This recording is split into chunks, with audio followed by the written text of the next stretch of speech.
So again, just want to welcome everyone here today for the Agriculture Working Group Association for Baha'i Studies. We're very happy today, very privileged to have Kevin Wilson he's going to be representing Savanna Foods. And a little bit about Kevin to begin with.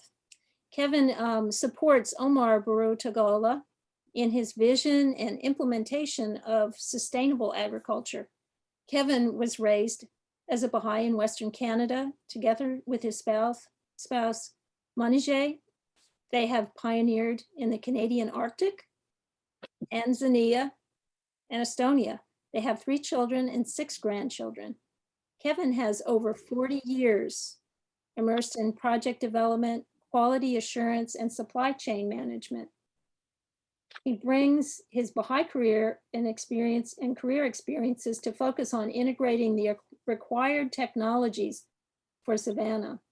Throughout his career, Kevin has worked with teams in Tanzania, Mali, as well as the Canadian Arctic, Estonia, India, and Australia. The diversity of regions matches his multiplicity of experience, particularly when it comes to solving complex project deliveries while applying Baha'i principles to difficult challenges. The topic today, as you're probably familiar, is reimagining food systems in Africa. Welcome, Kevin. Well, thank you very much, and greetings to everybody out there. I see a lot of new faces. Glad to meet you for the first time, and I see some familiar faces, and good to see you again. Today, when I was going through this, I realized I could spend 6 hours probably bending everybody's ear about reimagining food systems in and out of Africa. That it's like layers of in an onion. There's so many facets to food security and food and regaining food sovereignty. But today I thought I try to distill it down and then leave the end to opening up the forum to a lot of questions. So can everybody see the screen okay? I'm just kind of working in blank here, so good. So I'll give you a little bit of a sorry. As you know, we've always been talking about agriculture for years here, and I just always like this quote from Baha'u'llah where it makes it very clear that there has to be a special regard paid to agriculture. He goes on further to say that although it hath been mentioned in the 5th place, unquestionably it precedeth the others. Agriculture is highly developed in foreign lands. However, in Persia, it has so far been grievously neglected. It is hoped that His Majesty the Shah, may God assist him by his grace, will turn his attention to this vital and important matter. Agriculture has been grievously neglected in Africa as well. And without going into a lot of details, traditional agriculture, smallholder agriculture, which focused on biodiversity and multi-crops and indigenous crops, was brushed aside by the Green Revolution, which swept through Latin America, Mexico, and then into Africa. And really, the Green Revolution disenfranchised smallholder farmers, destroyed soils, empowered people to do land grabs, all kinds of unfortunate things. And we see that people who are working in agriculture now across the continent are starting to slowly move away from supporting the tenets or the legacy of the Green Revolution, and even slowly moving away from what I call Green Revolution 2.0, which is agra. So, but we're not going to talk about Green Revolution. We're going to talk about reimagining food systems out of Africa. So what is our journey here? If you can see kind of in the back of the photograph here, this was on one of our trips to Mali, our company, one of our companies, Farafina. And right in the center of the photograph, you see Omar sitting there down in front of him is actually my daughter, Fariba. So I am related to Omar through marriage, and I've had the bounty of being my son-in-law for the last 10 years, and we have 2 wonderful grandchildren. And so we've been on a mission, a journey, and we've had this vision to ensure food security and regain food sovereignty in Africa. Now, those concepts are not interchangeable. They're not the same. Food security is what it is, be able to have food. Food sovereignty is be able to actually grow food yourself and actually regain sovereignty rather than importing food from abroad. As you know, greater than 40% of fresh food into the continent is imported. Vast majority of that from Africa, from Europe, I should say. As a matter of fact, in Mali in 2020, Mali imported 55,000 metric tons of fresh food from 3 countries in Europe, Belgium, the Netherlands, and France. And this was food that could be grown, down the road in Mali if smallholder farmers were actually supported to do so. Food like tomatoes, potatoes, carrots, shallots, lettuce. We started our mission prior to Savanna back in 2013 with a company called Fertilizers. It was a mission to serve women smallholder farmers. Where that came from is the story, a brief history. Omar Baru came to Canada in 2000. He finished off his high school at Maxwell Baha'i School in Vancouver Island and went on to study business at Capilano University on the North Shore. After some years of working in financial business, he consulted with his parents and said, "What can I do to give back to Africa? I'm a son of Africa." And his parents lovingly guided him and said, "Well, whatever you do, do it in agriculture. And if you're working in agriculture, you have to focus on uplifting women in agriculture." So that became our mission. That really became our vision, uplifting women, smallholder farmers. We started exporting fonio grains, baobab fruit powder, moringa powder out of Mali.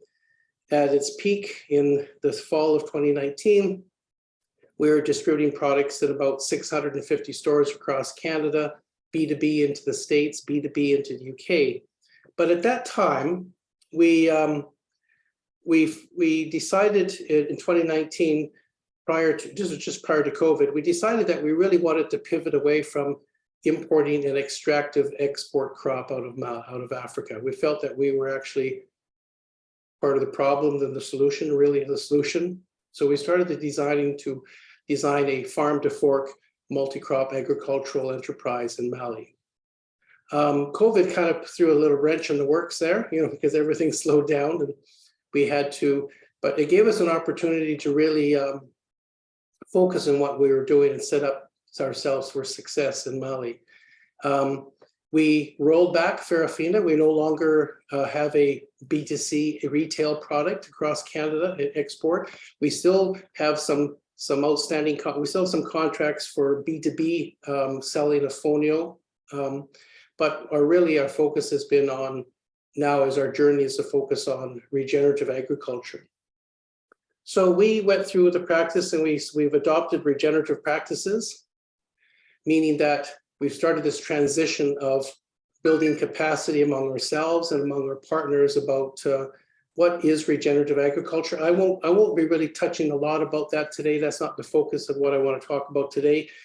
Suffice it to say that at a high level, I think most of us understand the various spheres of thought in regenerative agriculture. No synthetic chemical inputs, no low-till, crop rotation, crop companioning, composting, low water usage, mixing, the use of livestock on land.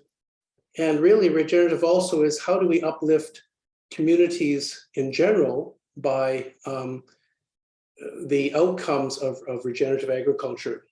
So we said, well, what can we do to revitalize marginal soils? And this is what we've done. And we started planting and we started designing, we started preparing our pilot farm in May of last year. We planted in November. In November, we were all in Mali, the whole family. We were visiting with our family over there and our partners. We spent the month of November and we started planting at the end of November, and then Anthony comes. Sorry? Then we started planting in November, and And they continued planting through to into about the 15th of December, and now we're harvesting. So what is our vision? Our vision is a thriving agricultural sector led by smallholder farmers feeding their communities with locally grown food, solving food security and regaining food sovereignty. Our mission is to remove all barriers, preventing smallholder farmers from growing and marketing food. Now, when we say remove all barriers, I mean the food value chain, and we'll talk about that a little later here, has multiple barriers. There's multiple single points of failure, and we'll talk about that. But our goal was to remove all barriers that prevent smallholder farmers from growing and marketing food. Some of our objectives, or some of our key objectives to do that, is the adoption of disruptive technologies. And I say disruptive technologies that are appropriate. Now, we in the West here are not deeming what's appropriate. We consult with our family in Mali about what's appropriate or inappropriate. Distributing risk. We distributed risk across multiple smallholder farms. That's why you see smallholder farms. Our objective is to uplift communities, not just uplift the farm, but uplift communities. And we want to increase prosperity. And of course, what goes along with prosperity is to develop a foundation for generational wealth. So prosperity and generational wealth. Now, what are the current problems that exist? Now, there are many, and I really distilled these down into kind of three major ones, which have really are very, very clear. And a lot of these things have become even more clear in the last 3 years during COVID.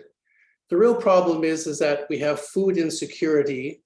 And my focus, or Omar's focus, is really, our focus is really on West Africa, Mali, Senegal, Burkina Faso, Guinea. There is an extreme lack of food security, insecurity, and a lack of food sovereignty. As I mentioned earlier, these countries import traders, middlemen, intermediaries, further disenfranchise smallholder farmers by importing large amounts of fresh food from Europe. And it really, when we think about it, it's really kind of bizarre because they're importing fresh food from a farmer that only has maybe a 4-month window, 5-month window to grow food, and then they put it in cold storage. And then they work off that cold storage and sell it to Africa. And they're using conventional farming, so high fertilizers, high inputs, but they're also state subsidized, these farmers in Europe. So they're not only state subsidized, but they're also very, very close to the costs where actually fertilizers are made. So they get fertilizers, and then they're shipping this all off to countries in Africa. So what that does is that really disenfranchises and neglects smallholders and imported food. And the other one is rising input costs. As you know, the war in Europe has exacerbated the current value chain of shipping chemicals, synthetic chemical fertilizers around the world, and also wheat exports. What it actually has raised up is that why have we become so dependent on one part of the world shipping wheat all over the world? Why are we doing that? Why are we not growing local grains and local protein sources, especially in a continent like Africa? And why are we continually adopting heavy inputs, NPK fertilizers and whatnot? So what are some high level solutions? There's many solutions, but we've really kind of distilled it down to 3 areas. One is to transition farmers towards the principles and practices of regenerative agriculture. Now, there's many formats out there. I love the definition of regenerative agriculture that's given by the Smallholder Farmers Alliance, Hugh Locke, out of who's been working in Haiti and also with Smallholder Data Services, where regenerative agriculture is really how do we regenerate communities? How do we not just build up soils, but how do we actually regenerate communities and have positive outcomes? Now, the practical aspects of regenerative agriculture, as we talked about earlier, are things like composting, biochar, low water consumption, multi-cropping, crop companioning, low till or no till, ground cover crops, and crop rotation, and there's so many aspects of regenerative agriculture. So we've started this process of transitioning towards regenerative agriculture in our pilot project in Mali. And the first thing we did is that we have no chemical inputs, zero, as far as NPK, pesticides, or insecticides. And we've gone with composting. The second part is that we've adopted a technology called responsive drip irrigation. And I'll talk about this later in my talk. It's a very disruptive new irrigation technology, which is now being used in UAE, Morocco, Kenya, some parts of Nigeria. We are the only ones using it in West Africa. We've used it on our family plots here in Canada for the last 3 summers. And we'll get into the details about it, but it's a very unique root zone irrigation that only releases water in response to a plant through a biosignal asking for water. Sounds kind of crazy, but it works, and it's a really interesting technology. The third part of our solution is to reestablish those relationships between smallholder farmers and consumers. You know, I mean, this is something that I think why people are so attracted to farmers markets in North America and in Europe is that people want to have a little bit of feeling about the origin, the claims, the journey, and the narrative behind their food. So we started this idea of connecting farmers with consumers back when we were shipping Fonio, because we adopted blockchain technology back in 2017, and we were able to tell our consumers every package of product, where it originated, which date, which time, which farmer, and its journey from the field to processing, to cleaning, to shipping, to a container across Canada, going into a co-packer, and trace that.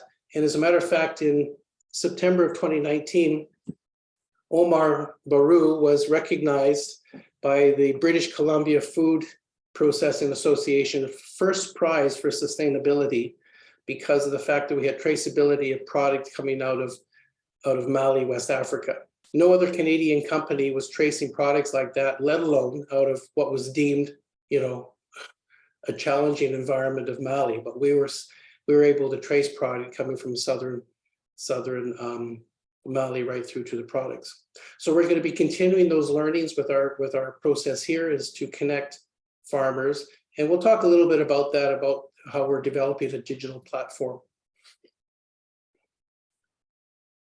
So before we go further, I wanted to talk a little bit about false dichotomies, because sometimes people close down conversations or critical thinking because of entrenched false dichotomies. Now, but I thought before we go into that, I thought I'd share with you some of the false dichotomies that have actually been even identified within the Baha'i community, within the Baha'i faith. Examples are, you know, that science versus religion. There's a dichotomy. You can't have either. Well, we know from a Baha'i perspective that it's not either or, it's both. You can't have materialism versus spirituality. So these are some interesting thoughts when we think about false dichotomies. Individualism versus collectivism. Tradition versus progress, justice versus forgiveness, East versus West, freedom versus order, nature versus nurture, faith versus reason, wealth versus poverty. These are just some of the false dichotomies that I think that we have to, as Baha'is, we have an opportunity to really think about within our own faith, and how we talk about these things. Is that there's really is a moderation in all things, and that, you know, as I said on this thing here, don't fall into the false dichotomy trap. The world is more complicated than that. It's not a this or that. And oftentimes when we talk about agriculture in Africa, it's a this or that. And we'll talk about some of these this or that's. So really what they're saying is that we really have to draw upon this framework that we've been given as a Baha'i community about plan, act, reflect. We really have to reflect. We really have to reflect, and we really have to elevate our conversations at any time that we can to really question if we even hear a whiff of somebody falling into the trap of a false dichotomy. Because oftentimes false dichotomies do not allow us to continue to explore new ideas. So I thought I'd put that idea out there. Now, challenge African food system false dichotomies. So here are some false dichotomies. This is by no means an exhaustive list, but here are some false dichotomies that have come up in the last number of years when we talk about transforming agriculture in Africa. Traditional versus modern farming. People said, well, we have to have modern farming, big tractors, large monocrops, chemical inputs, genetically modified pesticide resistant crops. We have to maximize the middle because the only way we can make food enough is to maximize the farmland with modern farming. And traditional farming, that just won't cut it. I mean, if we're going to, we've heard this so many times, if we're going to be serious about agriculture in Africa, we have to get away from all of this subsistence traditional farming. Well, it's never been that way. Is that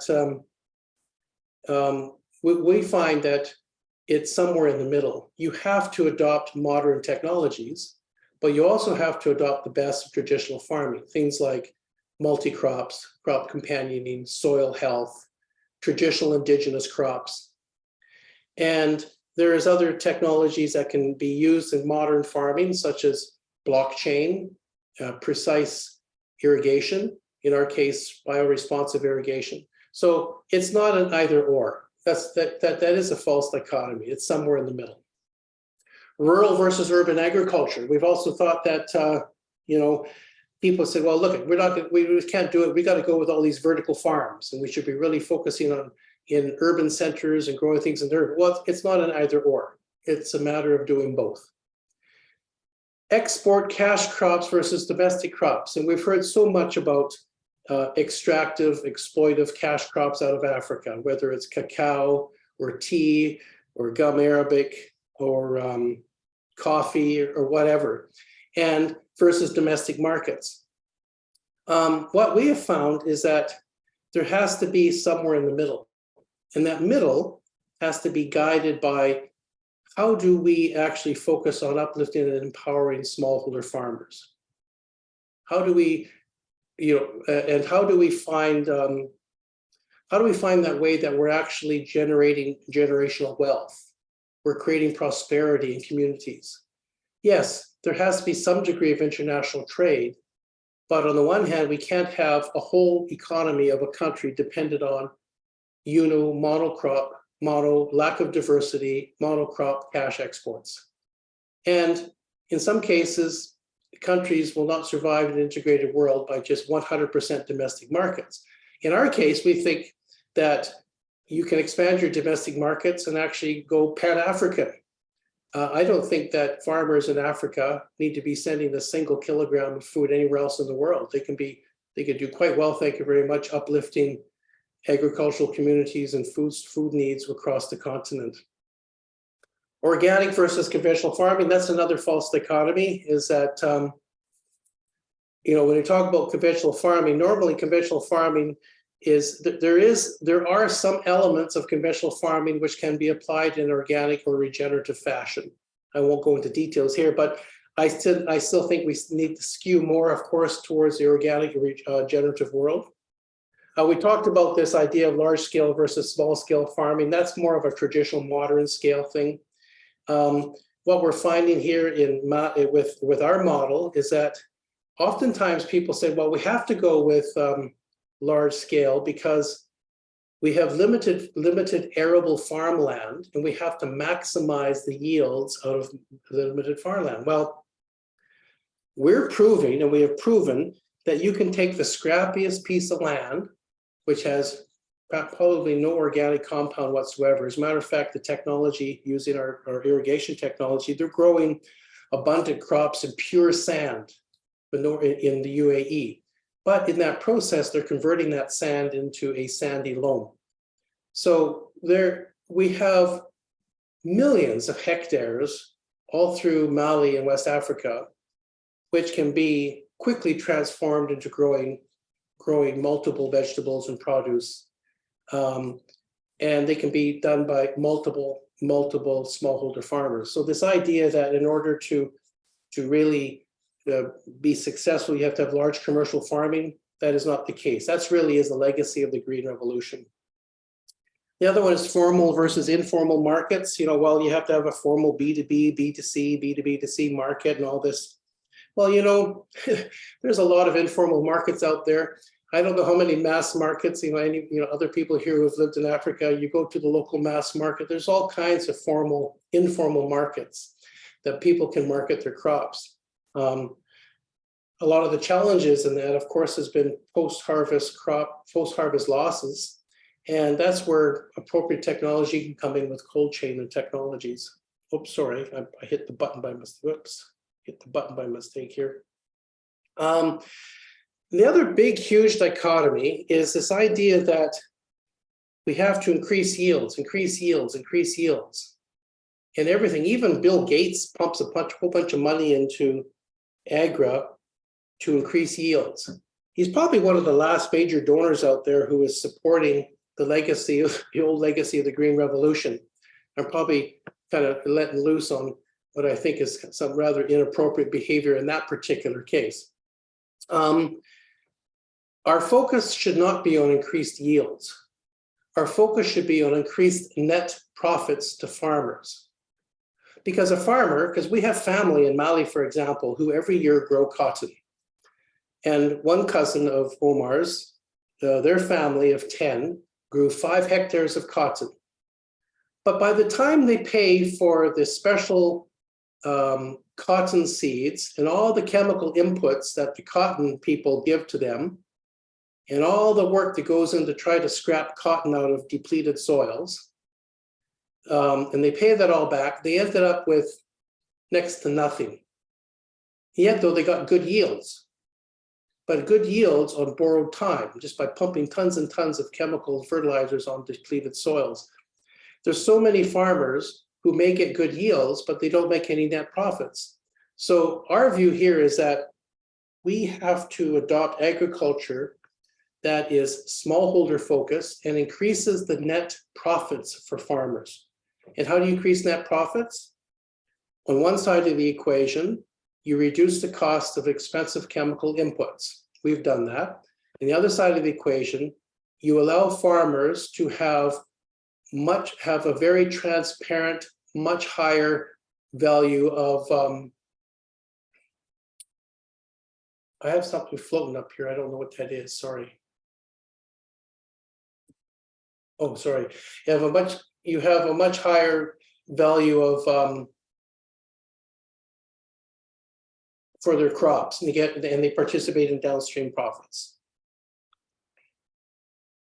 So you have to excuse me. Do you guys see a little timer up here? Yes, there is. We do. I don't know what that is, so you have to forgive me. We'll find out. I think eventually it's counting down. Yeah, it's counting down. I hope the sec here. There, I get rid of that. There, it's gone now, whatever it was.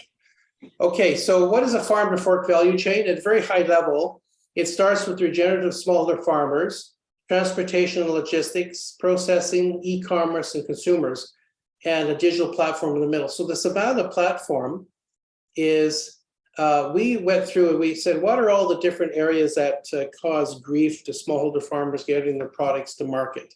Now, consumers are B2B consumers, B2C consumers, or B2B2C consumers, which are like restaurants and institutions and things like that.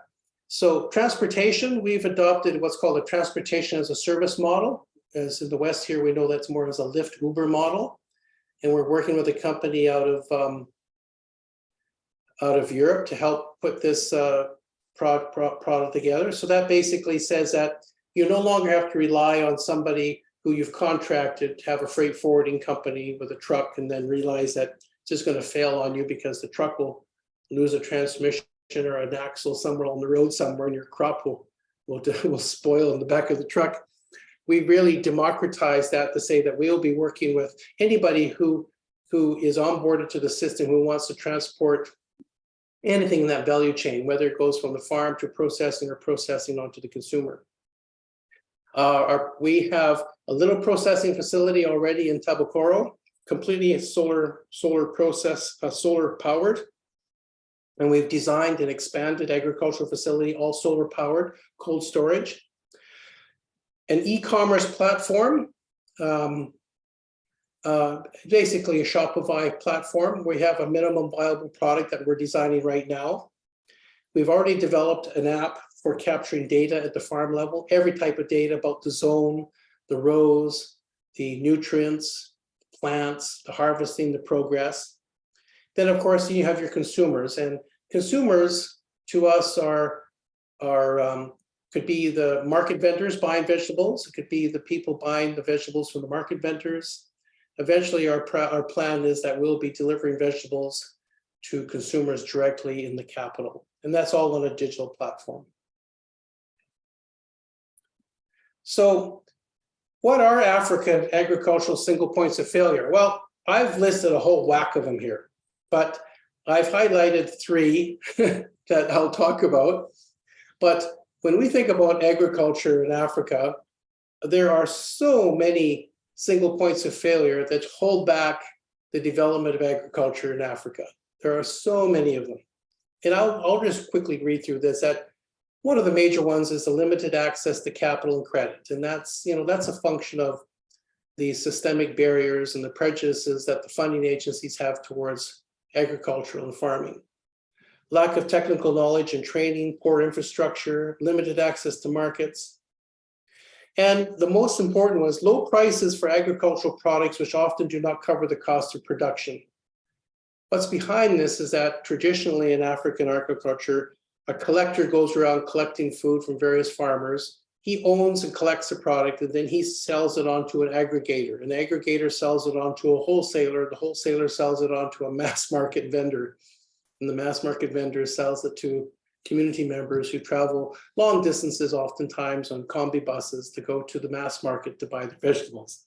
All through this process, there's probably a 45% crop loss. And the collectors, they're the only point of contact for any of these farmers, so they get paid next to nothing for their products, and they definitely do not get any benefit from the downstream upscaling of those products. So there's also dependence on rain-fed agriculture due to vulnerability of climate change and weather, soil degradation, soil erosion, limited access to seeds, synthetic fertilizers and pesticides. We do not promote synthetic fertilizers, pesticides, but there is now even more of a need. People just can't get it now in Africa. And when they are available, as I said, they're very expensive. Oftentimes they have no regulatory control. There was a case in Mali here 2 years ago where actually they put a gentleman in jail for a long time because he had imported extremely poisonous chemicals from a particular overseas country and really poisoned a lot of land with a very bad chemical. There's lack of access to information communication technology, insufficient access to electricity and other basic services.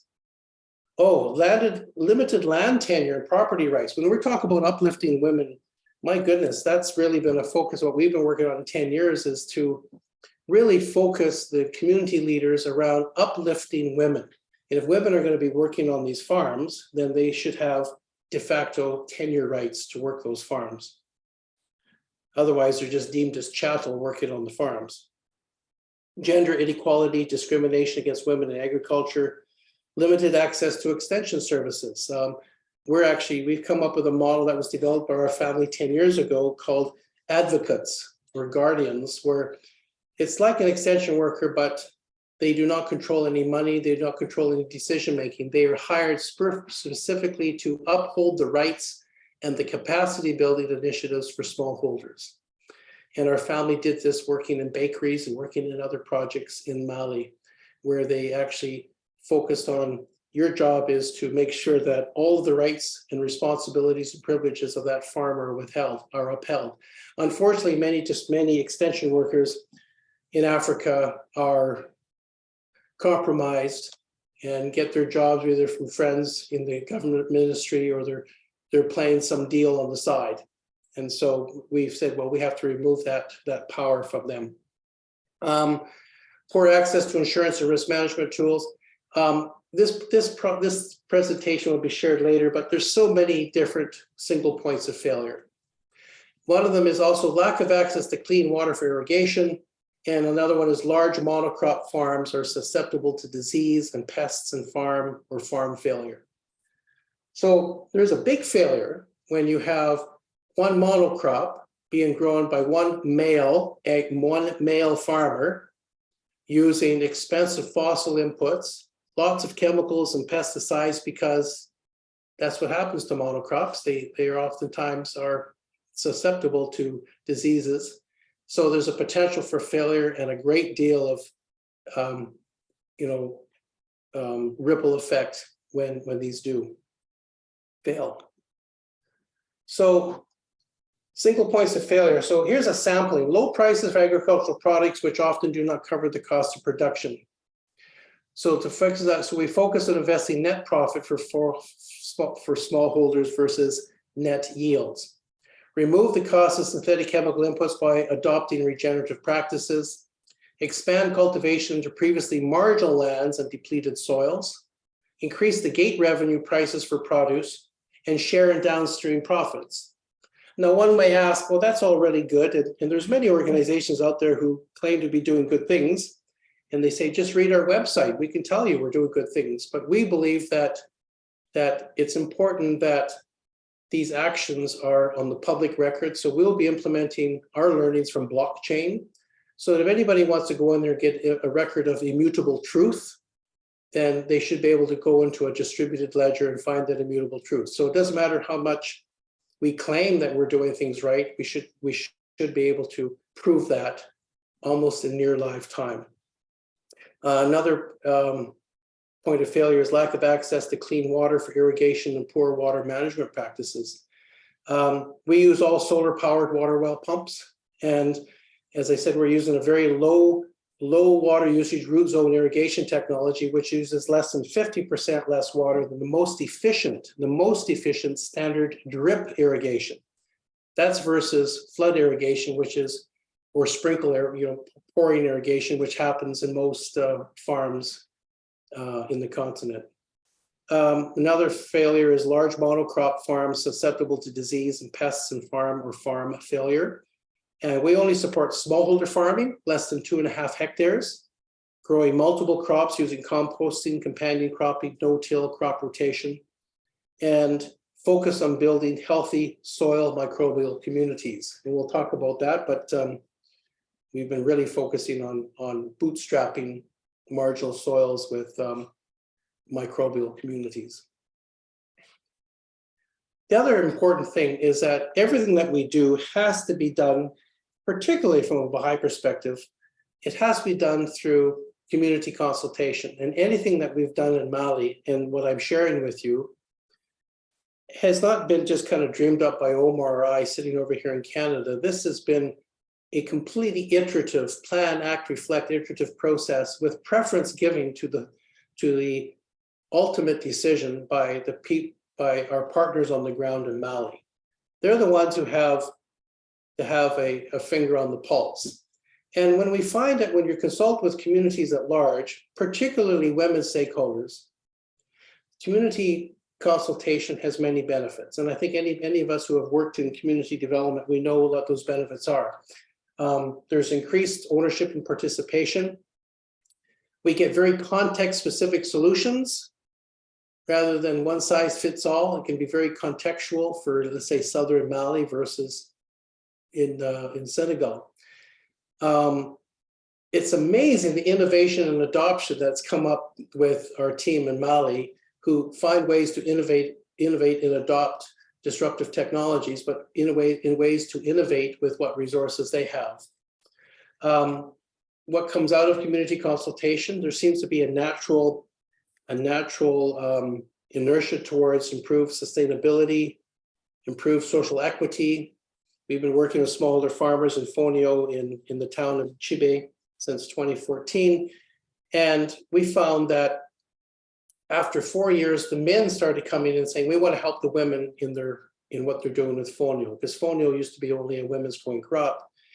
And we didn't change any of our relationships. We're still only paying women. So we're still engaging women. Women are still leaders, but this started this social capital of women being leaders, agricultural leaders in their community. And this happened naturally. Also, there's greater accountability. You can't just say, oh, that was somebody from abroad just come and put this new idea. It was your fault that it failed. People take accountability. And we have an example too where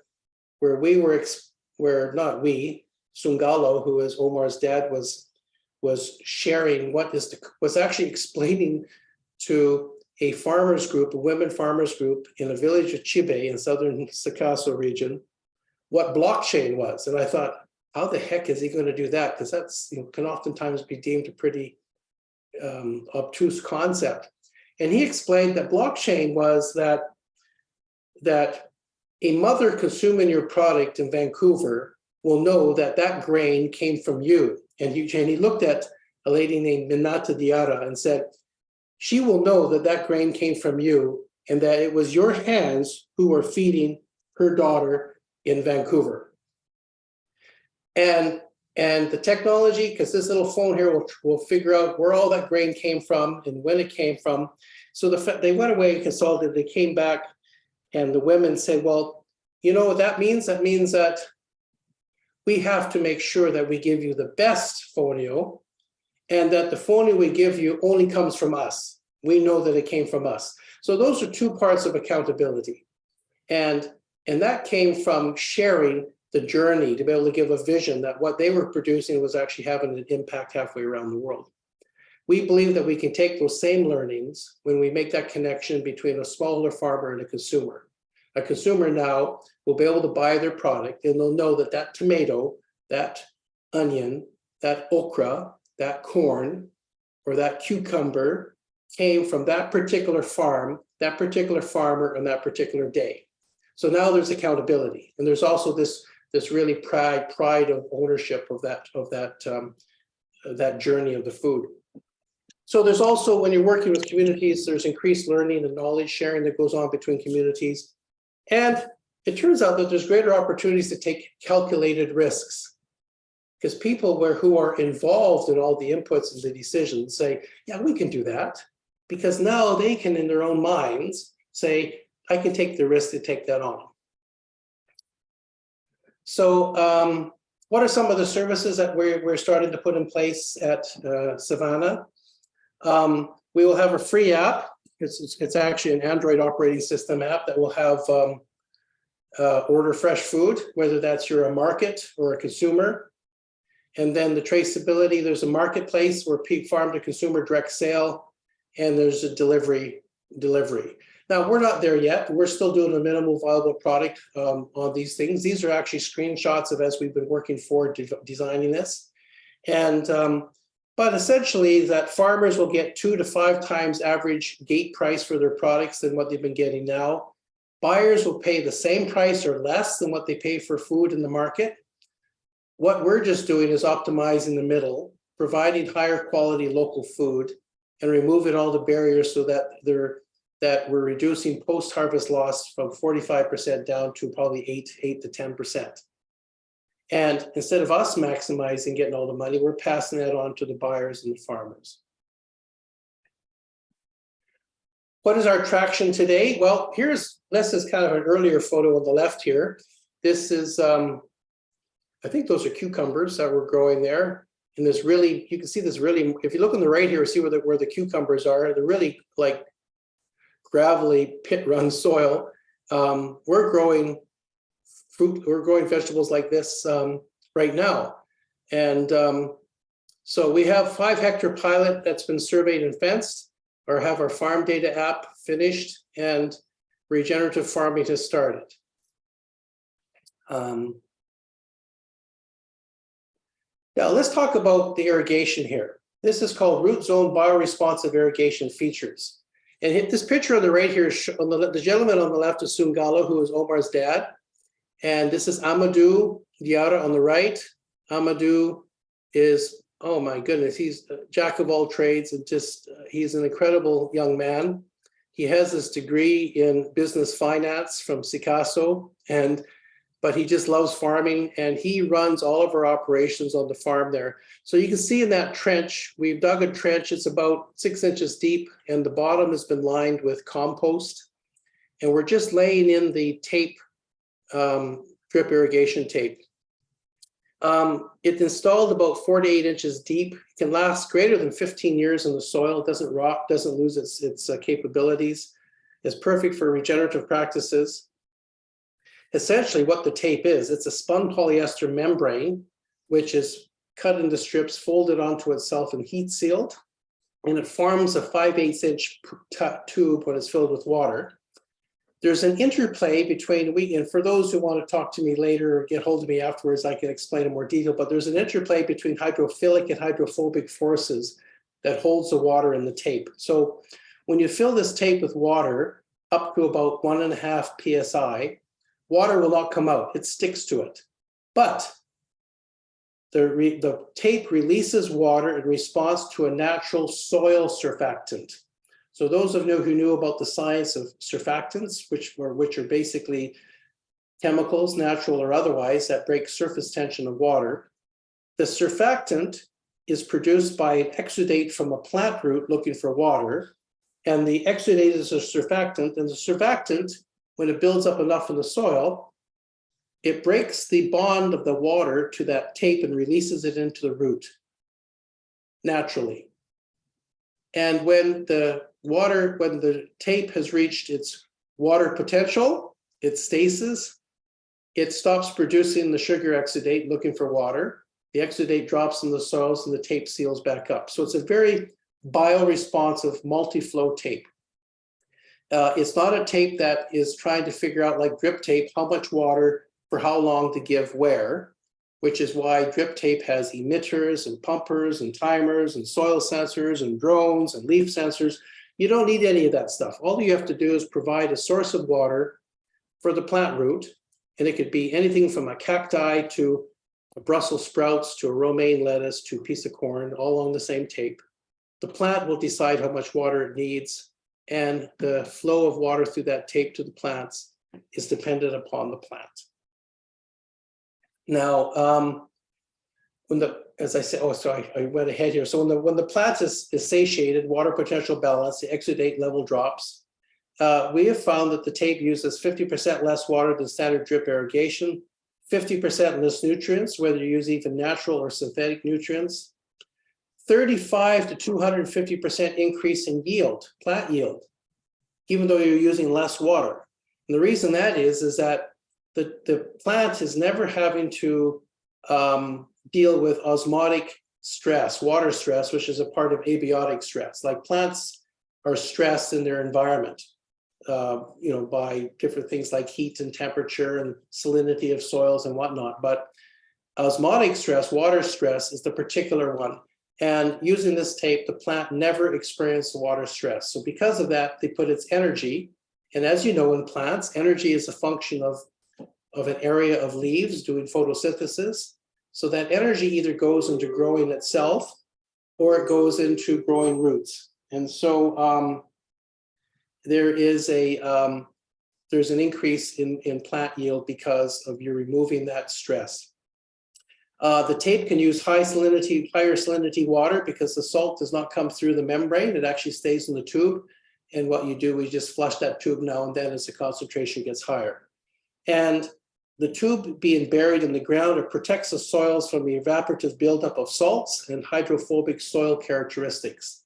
When I say hydrophobic soil characteristics, I mean that you often find, as you know, in agriculture, when the soil has become dry and you try to water it, the water just bounces off. It becomes hydrophobic. And even within the soil, water will just go into little lumps, and it's not available to the roots. So what happens is that by maintaining a consistent relative humidity of about 40% in the soil with this irrigation, and working with plant root, the natural plant roots, is that there's always a water wet condition around the roots. So the roots are always getting water, only what they need when they need it. So here's a picture here. Again, here's Amadou laying out the tape. This is a close-up of the tape with all the roots around it in the soil. And on the right here, I have a picture of kind of a dual pressure reducing valve. This reduces water pressure from about, our water tank gives us about 45 PSI. So this reduces it down to 1/2, 3/4, 1.5, 2 PSI, depending on the tape. Now, what's interesting about this tape, during the curing period, which is the first 10 days to 2 weeks, it will seep. It will be like a seeping, like a weeping tape. But then finally it seals up, and you end up with in what's called responsive mode, where it only releases water in response to a plant root asking for water. So here's another few pictures. Looks like these things are not coming in, don't know why. Huh. Oh, it was a glitch. This is showing the one picture here you can see is really marginal soil here. This is before we just put before we put in the tape and the composting. So here's a design. We've done a very official design. This is a 5-hectare design of putting in the bioresponsive tape. We have zones, and if you notice here, there's about 1, 2, 3, 4, 5 zones in each of these 4 quarters, and each of these zones is about 0.25, 0.26 hectares, and these are tapes that are about 70 meters long, spaced about 1.25 meters apart, and we plant on either side. We never plant on top of the tape because we do not want to ever damage the tape. It just sits there. It never has to come out of the ground. You just keep slit planting on the side of it. And we have used both water tanks, field water tanks, because it's a low pressure tank. So we have a field water tank and also or a pressure reducing valve. So this is a design that we did for, as you say here, the Berela project. This is working with responsive drip irrigation. As an interesting side note, the technology actually was first of all designed and conceived by a Canadian farmer / agriculture academic who lived in Manitoba. He was a Manitoban. He was getting long in the tooth, and he sold the technology to a younger colleague of his who lived in Florida. And they started developing the technology. And I first met them in 2019, just as they're starting to commercialize it. And now it's taking off. They have a large manufacturing facility in the United Arab Emirates, and we've had the bounty of working with them right from the beginning. So now we've got about 35,400 meters of this on site in Mali, enough to do 5 hectares. And then once we get going, we'll just keep expanding using the root zone irrigation. So we use biofertilizers.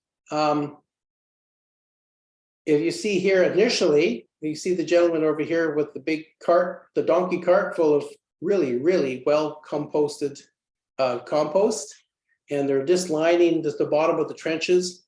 And over here on the right picture is a picture of adding a powdered soil microbial consortium.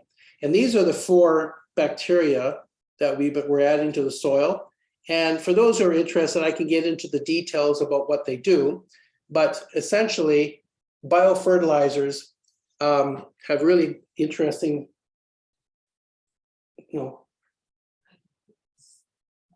Hospital coordinates. She wants us to be deciding.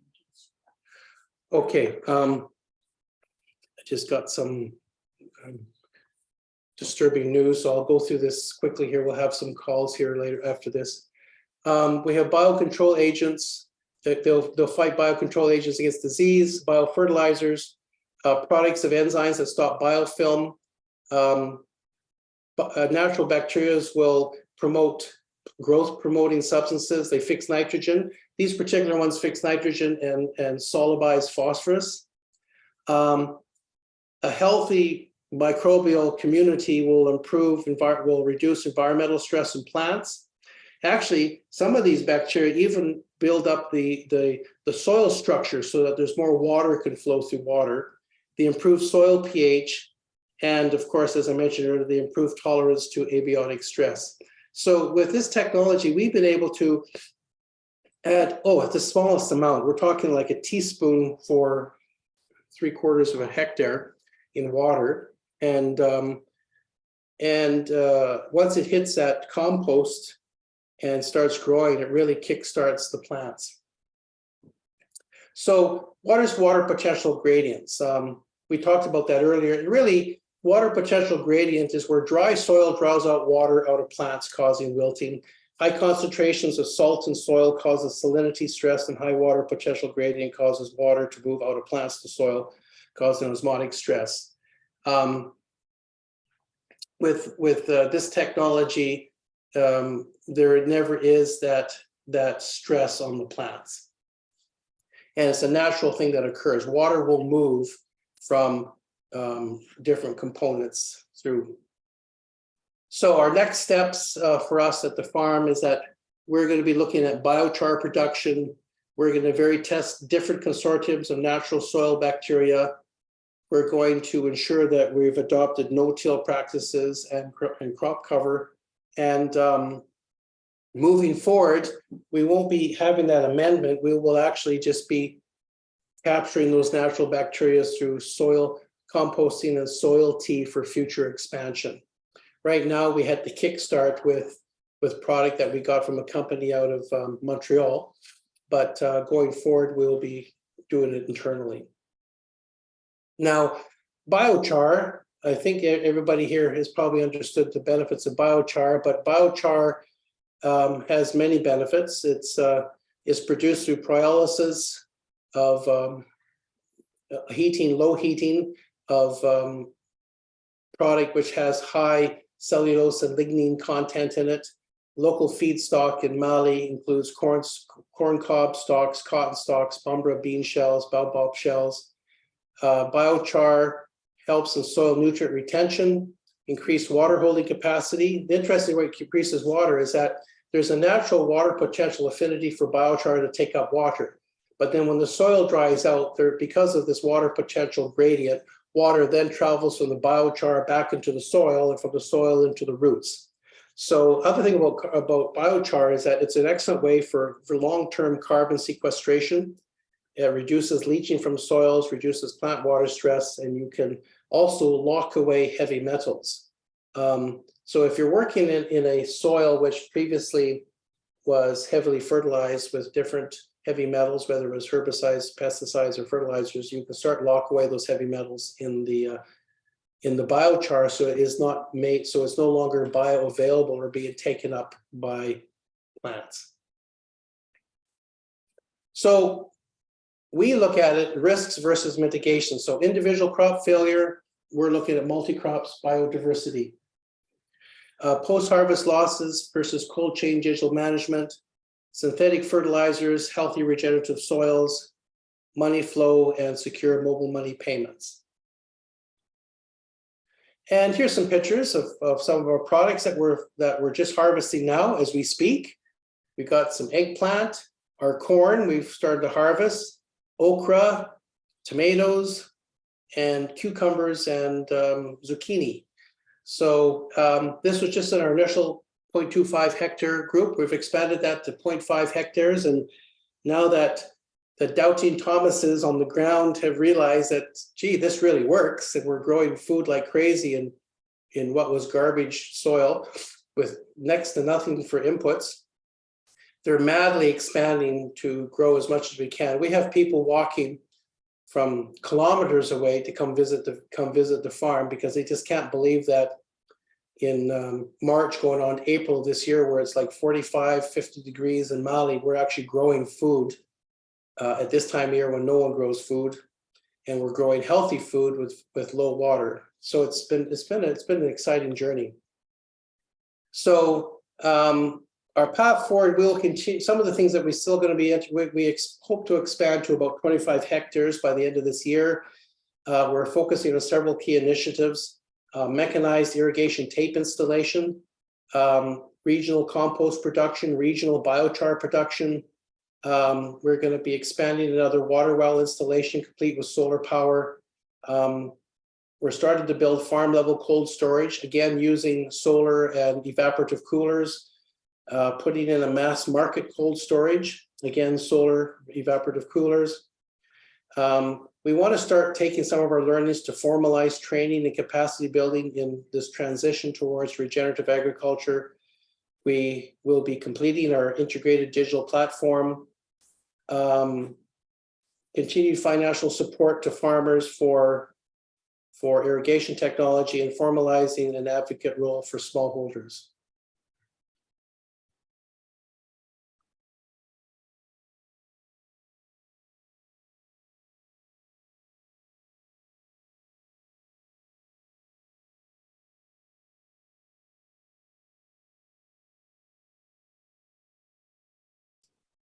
Kevin, you're muted.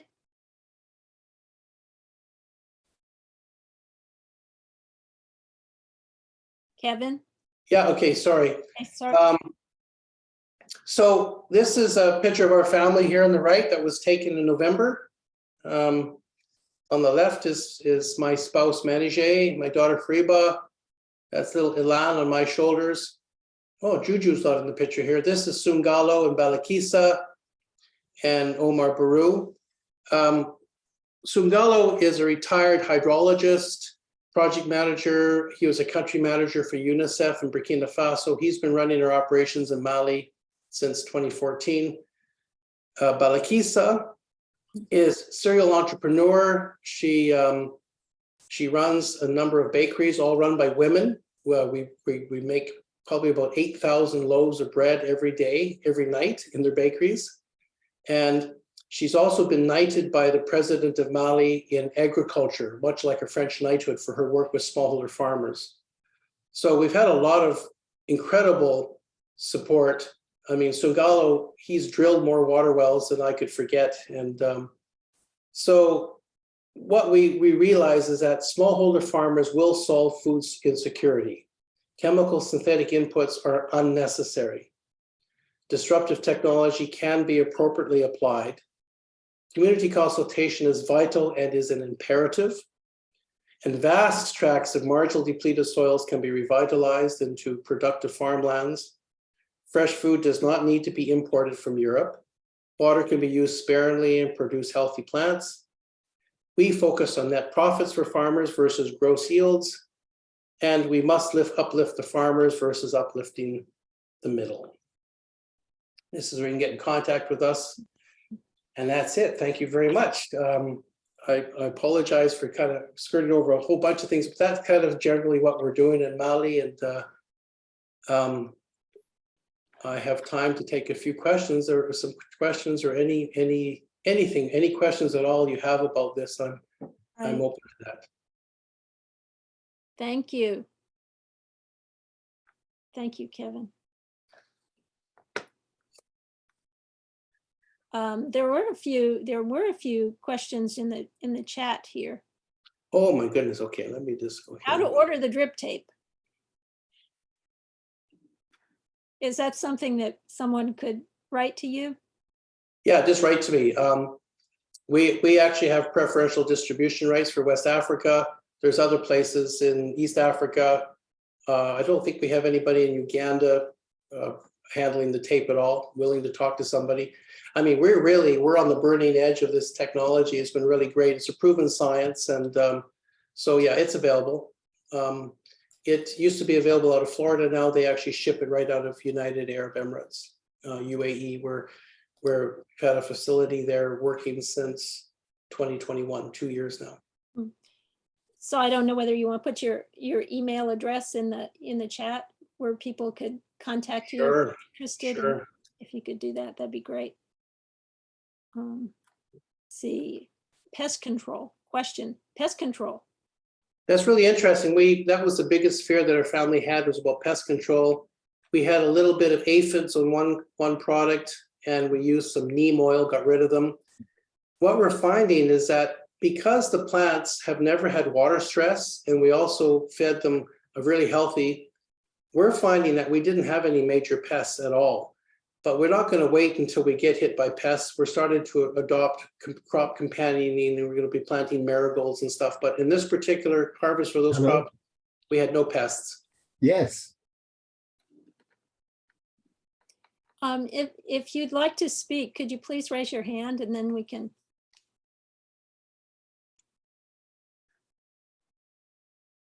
Right. Was there someone who wanted to speak? They talk about biochar. Biochar, we got a little bit of biochar mixed in with our, but it's not anything that's been produced with a proper retort kiln or gasifier. We're investigating that right now. There's various technologies out of India and Vietnam which are really good, which are non-polluting, where they actually cycle the gas back in and actually heat up the biochar. We've determined that we have to adopt biochar. We have to, because we know that it's going to really build up the water retention and kickstart it. So, Great. so we're recognizing that that's something we want to move forward with, but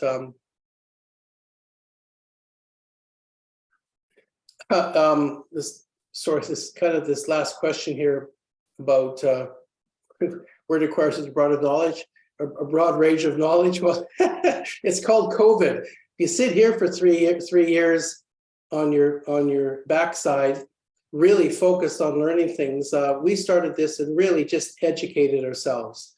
It's been a constant plan, act, reflect feedback loop with our family in Mali, and just talking to literally hundreds of stakeholders and not being afraid. I mean, I'm 65 and not being afraid to ask a lot of questions. I ask a lot of questions all the time. So we just ask a lot of questions, dig around.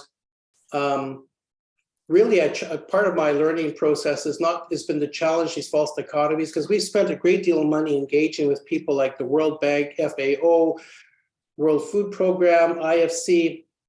And I'll be quite honest with you, but to put it bluntly, a lot of knuckleheads in a lot of these organizations who are entrenched in old world thinking and just really challenging. But it's this fine balance between not getting overly bent out of shape about things. So anyways, go ahead. Any other questions, please? Right. So there are a couple more in the chat, and then Mark had his hand up. Mark, you want to go ahead? Yeah. First, I'm one of those knuckleheads. But I have not heard of bioresponsive irrigation before.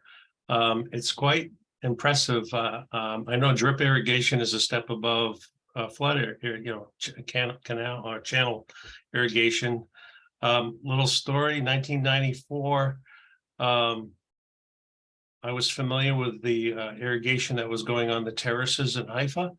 And even as early as 94, they had computer systems where different plants required different amounts of water, and they would measure wind, they would measure the soil moisture.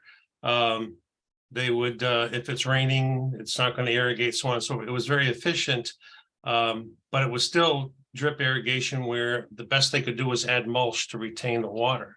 This is amazing. Not only does it directly go to the root zone where you could reclaim biospheres, ecosystems, but to have it be bioresponsive to the needs of the plant is outrageously marvelous. I don't see much of it online. How new is this? It's very new. As a matter of fact, it was first really commercialized about 6 years ago, And it's a very interesting story. What happened is that Jan Gold, who I know well, who is the owner and founder of the company, went to Dow Chemical, Valley Irrigation, and Mitsui, Japan, to just to have them licensed to make the technology. Make a long story short, the company stole the technologies. So they stole it. They actually broke their patents, the non-disclosure agreements, all the legal agreements, and they said, well, take us to court. They're thinking, David and Goliath. Dow Chemical is going to come out with Valley Irrigation with a new bioresponsive product. So they had just sold their landscaping company in Florida and had made quite a few $1 million of it. They're a retired couple. They were in their early 60s at the time, or maybe late 50s. And so they said, yeah, we'll take it to court. So they went to federal court. They actually won. It took them 5 years, but they won in federal court. They shut them down. These guys had to cancel their fake patents. They had to cancel producing the product. So now they're the only ones in the world who have a bioresponsive tape irrigation. Now, for those of us who are in the construction industry, and I've worked in the construction industry for years, what it basically is, it's a type of spun polyester fabric membrane like Tyvek. You know, Tyvek is a building wrap that goes on houses, and Tyvek allows moisture to travel, allows moisture to travel out, allows heat to travel, air to travel out, but not moisture. So there's a certain membrane.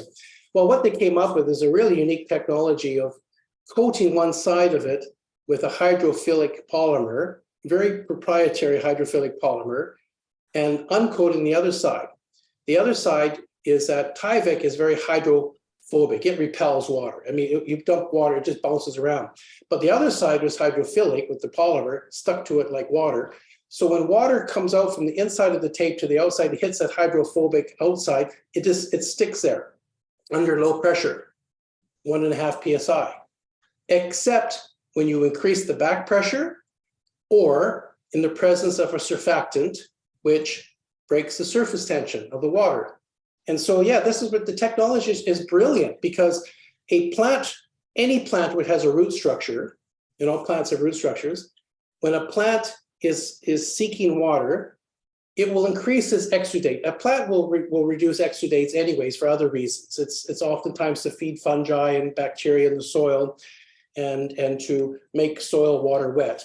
But particularly when a plant is thirsty, i.e. it's under osmotic stress, its water potential is high, it needs water, it needs this sugar exudate to reproduce root cells really quickly, to reproduce the root cells. That sugar exudate happens to be a surfactant. And when it touches the tape, releases water. The plant sucks up the water, stops producing the sugar exudate level drops in the soil, the tape seals back up. That's the technology. It's incredible. It's a brand new technology, and we were just fortunate enough to be working with that. So I'd be happy if people, I left my email here, happy to talk with you about it. I mean, Jan is working with some research institutes in UAE. She's worked with some in Colorado and Florida, but it is so new that 99% of the people who are in agriculture, particularly, just don't know about it. And Does it utilize PFAS? Does it use what, sorry? PFAS, PFAS. It's a upcoming, it's a water repellent pollutant that is being addressed. We're getting too technical, but I'm just curious. It just sounds like we're using PFAS for it. But anyway, I reviewed the question. It's a non-polluting, stable polymer that can sit in the ground for 15, 20 years, never lose its ability to respond, and you never have to replace it. So once you stick it in the ground, it's there. Thank you. Keep growing. Go ahead, sorry. Thanks. John? Yeah, thanks. Yeah, Kevin, it was fantastic and very confirming to hear your presentation. I'm just wondering whether it would be possible for you folks in Mali to be able to bring interns in from other parts of Africa. I know there's a wonderful emerging group in the source of the Nile that maybe if these groups are interested in this very interesting model and technologies and everything that goes with it, building social capital and knowledge base that that maybe that you could, that there would be a possibility to have interns, people come in and learn learn by doing, learn with you folks there in Mali. Is that a possibility? I can't answer that because I'm not in Mali, but what I can do is I can bring that up with the family in Mali. I mean, one of the challenges that we do have is resources and stretched thin with who can actually do what we're doing over there. So I will leave it up to them. I can't see that being an issue because, you know, both Sungalo and Balakisa are members of the National Spiritual Assembly of the Baha'is of Mali. And I mean, my God, their life is so busy. One part of their life is they're busy with junior youth and programs of growth and devotionals and home visits and all over the country of Mali. And Mali is a huge country, right up north in what was called insurrection zone, down to Kidal and Mopti and Timbuktu and over to Buguni and Sikasso and all of these places. I can see that once we get more established and we have more or less formalized what our learnings are, I can see that they would very much do that because that's really much in line with, you know, what their philosophy is. So, but I will take that up with them, and please don't hesitate to drop me a line on here because I think that it's something that we could be looking into. Absolutely. Thank you. Dee? Got you're muted.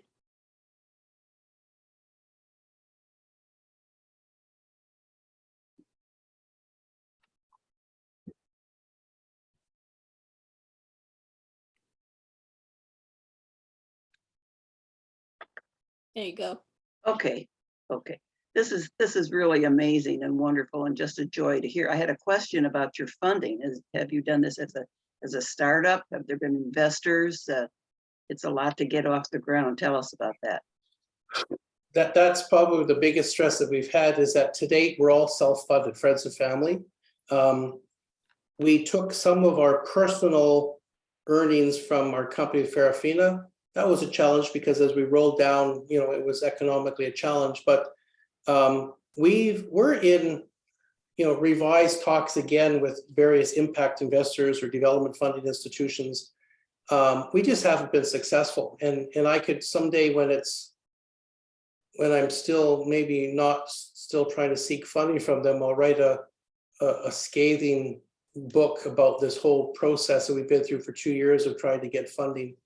And believe me, we've talked to everybody and their dog about funding, whether it's, you know, Dutch sovereign funds, German sovereign funds, Belgium sovereign funds, International Finance Corporation, World Food Program, FAO, on and on and on, develop the various impact investors. There seems to be a pattern, and the pattern is that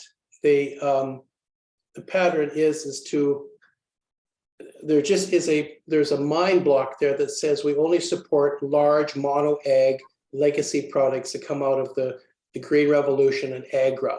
So Agra get millions, even though Agra is still for part saying that we have to have all of these high intensity chemical inputs and monocrops and all this. So Agra is trying to play both ends to the middle now. Now they're saying, well, we're going to try to help farmers. So the response to not getting chemicals out of Ukraine is, well, we've got to build a big chemical factory. And then when you ask them, well, where is the feedstock for the chemical factory going to come to? It's still fossil fuels. It's still going to be natural gas from somewhere. And so I'll just share you that it's been a real challenge. And I'd be willing to talk to you guys off recorded when what some of those challenges have been, but I think we're getting through it. But we decided that we're just going to model it ahead, and you know, that old is like that famous movie, you build it and they will come. So we've decided that we're just going to build it, and we've just scraped every resource from the bottom of every bucket that we've got financially as a family to get this off the ground. And we even had some, you know, concerns within our own family and friends working there that, what is this paper? How is this going to feed plants? You know, I mean, what's going on here? And I mean, we should be dumping a bunch of NPK chemicals on this. And we're going, no, let's just stay the course. And so we've been able to produce incredible vegetables using very low water in extremely marginal rocky soils, using just compost and soil inoculants. And we're going to keep working on that model, because it's very people go, well, they can't deny what they're seeing. We're growing corn in Mali, where corn has never been grown in any generation this time of year in Mali. We're growing eggplant and okra in soils where not even grains were grown. It's just a scrappy piece of land that we're growing on. So we knew that the technology works. We had to start. We knew that the process works about adopting low water use technology with regenerative. We just had to get busy and do it. So, anyway, Well, some questions. Bravo. The interesting thing, I've worked with big agriculture in the US for many years, and I think the key word here is profit, and the profit goes to the grower. And that's the main difference. Yeah, but Yes. Please keep at it. Good for you. Thank you. Thanks. Okay, we're at 2:30 right now, so we'll just finish up with a couple more comments from. So next is Joe.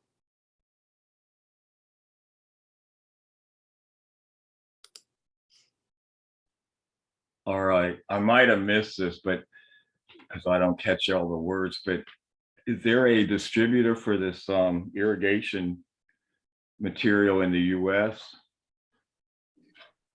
Yes, as a matter of fact, if you just get hold of me, I'll put you in touch with their head office in Florida. They're in Florida. And They distribute. I don't think they have any exclusive distributorships. That's probably not how they work, but yeah, they're very interested in it.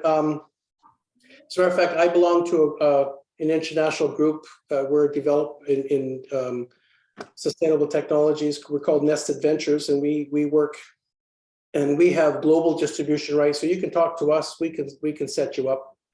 so, but is there like a name, or is there a way I can look it up, or? Sure. Yeah. Just look up responsive drip, responsivedrip.com. Responsive drip. Okay. Yeah. There's the technology right there. Yeah. Kevin? DRIP. Okay. And then my other question, you were talking, I'm not real savvy about all the computer stuff, but you mentioned blockchain, which I think has to do with payments over the internet. No, blockchain is a protocol there, which you can't tamper with data. Is it? Payments is something that they build on top of that blockchain. So blockchain is just a ledger. It's just a digital ledger. So it's BL, not LO. BLOCK or LOA. Yes. Block, as in a block. Okay. B-L-O-C-K. And then you mentioned an app, and this is where the hairs on the back of my head popped up.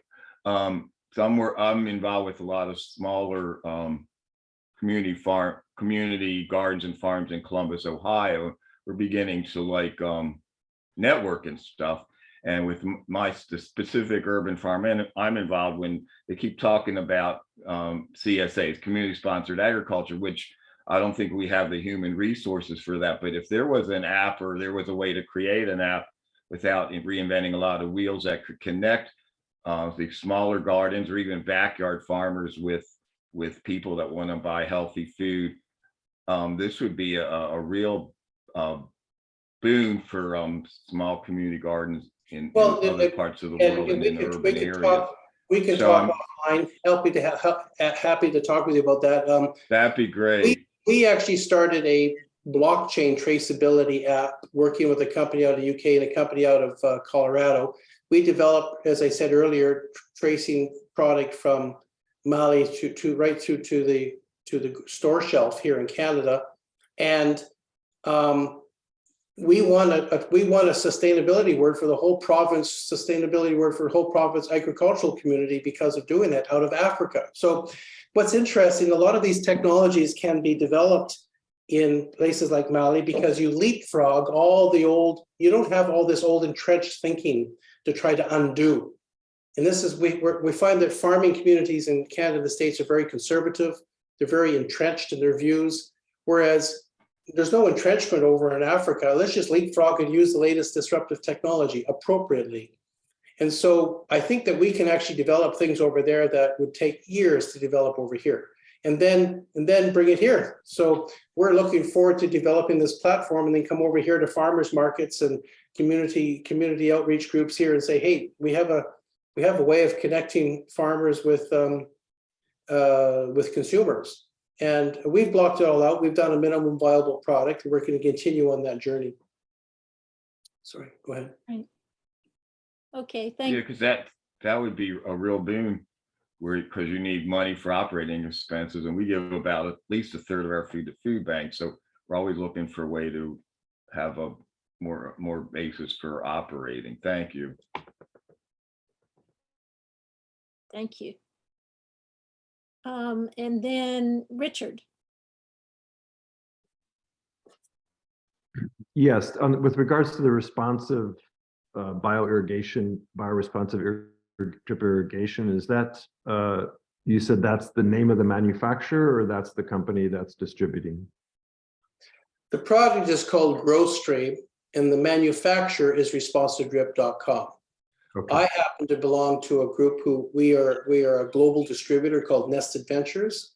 So we distribute the product as well, but the company, it's actually made by a company called Responsive Drip. Okay. Nested Ventures, N-E-S-T? Nested, Oh, yeah. Nested Ventures, yes. It's in the chat. Okay.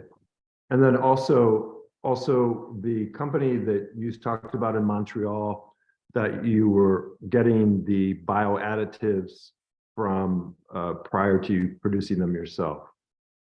Yeah, drop me a line. I could talk to you about that as well. They used to belong, he used to be the CEO of a company called Earth Alive. And if you can just look up Earth Alive out of Montreal, who produces a number of soil inoculants. He left that company about 2 years ago, formed his own company, and he's working with fermenters in the States and Canada to produce this consortium of soil bacteria. And what's the beauty about this is that it is so concentrated that you can use like a teaspoon of this stuff for like a quarter hectare, which is, I can't even think what that is in acres, but a quarter hectare, multiply that by 2.5. So 0.8 of a hectare, 0.8, a teaspoon per 0.8 of a hectare, because the idea is to really kickstart the bacterial microbial communities. I mean, we can get into details, is that at the end of the harvest, we will actually be inoculating our soils with a fungi consortium in order to start the microbial network in those soils to break down the root structure, what's left of the roots, because we're not pulling up the plants, we're doing like no-till, just cut them off the tops and then let the root structures decay in the soil. But we're going to further that process by starting these soils to start develop fungal networks. So it's an organic, pardon the pun, organic process. We're moving slowly on it, and hopefully we'll be able to. So your solar powered pumps, they're pumping into an irrigation tank, which is maintaining the pressure needed for the water to be on as the plant is requesting the water. No, the water pumps pump to a high level reservoir, which is sitting about 40 feet up in the air. And then that produces too much pressure for the tape. The tape can only take up to about 3 PSI, 2.5 PSI. We reduce that pressure either by breaking it with a field level tank, with 5 feet of head pressure, or we go through a pressure reducing valve. We're just dialing it down to 1.5 PSI. Either way, the tape in responsive mode works at about 1.5 PSI. Okay, thank you so much. You're welcome. Right. Thank you. Kevin, if people want to get in contact with you, shall I just put your email in the chat, or is there? Yeah, I think I added it in there. It's kevin@hellosavanna.com. This is our company in Mali.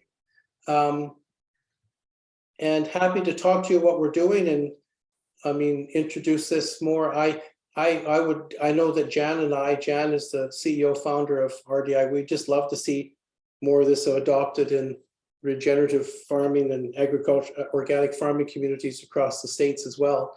But our focus has been more outward looking into places like the Middle East and Africa. And I mean, we're even going into Turkey and Iran and Iraq right now with the product. So that email. it works very well. It's really suited more for really dry granular soils. So if I'm thinking if you live like in the Colorado Rockies, for example, and you've got tons of these marginal soils, we're working with a group here to just get them more introduced into the Okanagan here because we're all dry here. It's a perfect place for using soils, really well draining granular soils where you want to reserve water, because the tape will sit there and it won't release water unless a plant root asks. So you're not like you're pumping a bunch of water with a drip irrigation, and then it just leaches away, and then you're pumping a bunch more water and it leaches away. No, this technology really limits leaching, it limits evaporation, and the really only water loss is what is transpiration through the plant itself. Okay, so Kevin, your email address again is kevin@hellosavanna. Savanna with no H, not as in like Savannah, no H.com, right. .com. Okay, I'm going to post that in here because people are asking. Yeah. Okay, well, this was just so packed with so much information and so much inspiration, really. Well, thank you. It's a pleasure to share with you what we're doing. It keeps us all busy, sometimes 10 hours a day, even though we're sitting on the other side of the globe. We're just so focused on making sure that this continues, that now that we're actually growing product, it seems like a slam dunk now. We just have to keep going. I just wanted to add in a quotation of Abdul Baha. Abdul Baha himself said, "The more the microorganisms in the soil, the better the plants will grow." And everything that you've said about biofertilizer and the little bacteria and things that you're using, it just goes right along with what Abdul Baha said. The more the microorganisms in the soil, the better the plants will grow. And that is from the Star of the West, where they were recorded Abdul Baha saying that. Wow, I wasn't aware of that quote. That's amazing. That's amazing. Because I just touched the surface in what we've researched about, microbial communities and soil, but there really is such a unique. To me, it's an imperative that the only way that we're going to save agriculture and soils on this planet is to quickly transition to regenerative agriculture. Or if people have a hang up about that term and all the baggage that goes with it in some places, we have to quickly adopt healthy soil microbial. It all starts with soils. We have to start revitalizing soils and making them into viable microbial communities, because we know that microbes act as pesticides, antibiotics, herbicides. We know that microbes help the flow of nutrients between fungi, nematodes, and bacteria in the soils. And we know that microbes balance out water balance in soils. And there's just so many things that happen.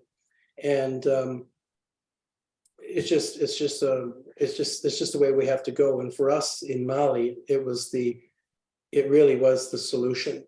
And you couple that with a technology that is optimizing that water usage.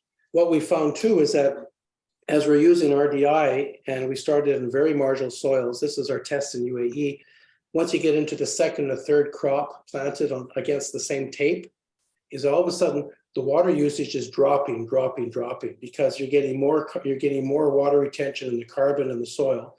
And also you're getting a more efficient use of that water and that plant soil interface with the bacteria which are in the soil and the bacteria that just surround the root of the plant.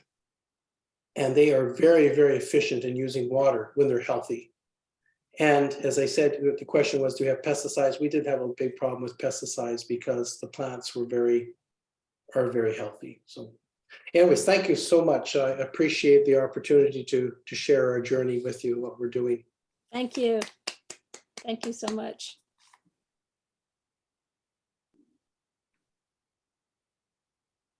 Goodbye, everyone. Okay, you take care, everybody. Care. Thank you, everyone. Thank you. It was amazing, amazing. Thank you so Thank- much. Beautiful. Thank you so much. It was Okay. wonderful. Gives hope. Thank you. Here's hope. Thank you. Thank you very much.